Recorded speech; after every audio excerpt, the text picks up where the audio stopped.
suami sedang sedikit rezeki, bagaimana solusinya?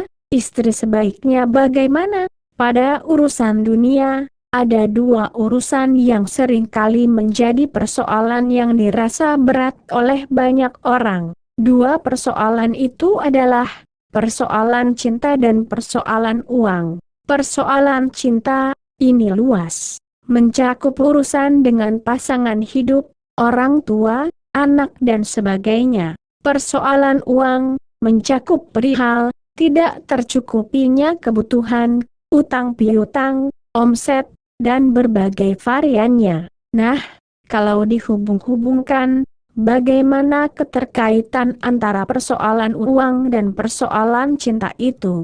Bagi saya, keduanya berhubungan erat. Persoalan uang bisa mengganggu urusan cinta, persoalan cinta bisa mengganggu urusan uang. Misalnya, ada suami istri sering bertengkar, bisa sebabnya karena perihal berbagai kebutuhan yang tidak tertutup.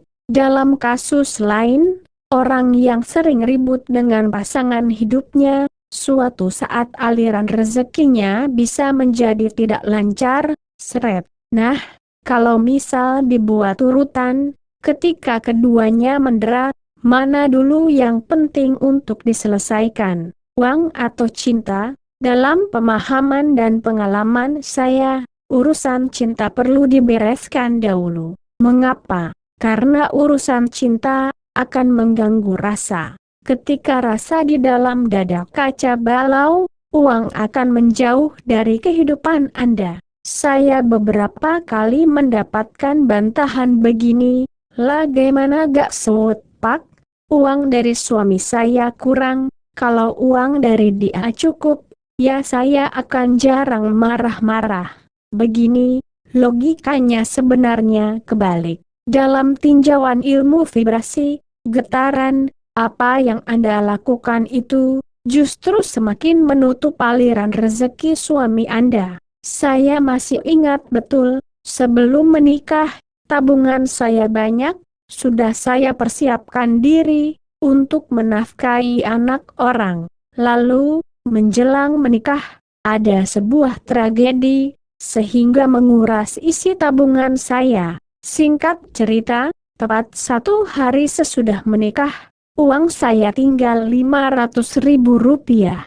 Asli saya gundah, ini istri saya gimana nafkahnya ya? Saya ajak istri saya makan di luar, lalu saya bilang, uang saya tinggal 500.000, ucap saya dengan perasaan gundah. Saat itu istri saya bilang, ya gak masalah, cukup kok. Mendengar kalimat istri yang menerima saya apa adanya, tidak menuntut saya apa-apa, melonggarkan tekanan di dada saya. Alhasil, bulan depannya, entah dari mana-mana, mendadak banyak aliran rezeki, sehingga isi tabungan saya, bahkan jauh lebih banyak daripada sebelum saya mengalami tragedi. Ini jelas tidak masuk logika, dan memang keajaiban itu bukan wilayah logika. Inilah yang sering tidak dipahami oleh para pria yang takut menikah. Mereka berhitung-hitung terlalu logis, kalau udah punya ini, baru akan berani menikah.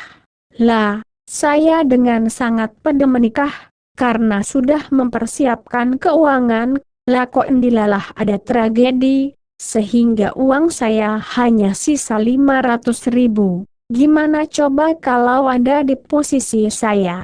Kalau Anda seorang wanita, dan rezeki suami Anda seret, padahal suami Anda tidak malas. Cek, bagaimana perasaan Anda terhadap suami? Cek, bagaimana kelakuan Anda terhadap suami? Karena saya meyakini, seandainya ketika saat saya dulu katakan, bahwa uang saya hanya sisa 500.000, dan sikap istri saya berbeda. Misalnya saat itu, istri saya mencaci maki saya, menyalah-nyalahkan saya, menghina saya, menjatuhkan saya dan membebani rasa di dada saya.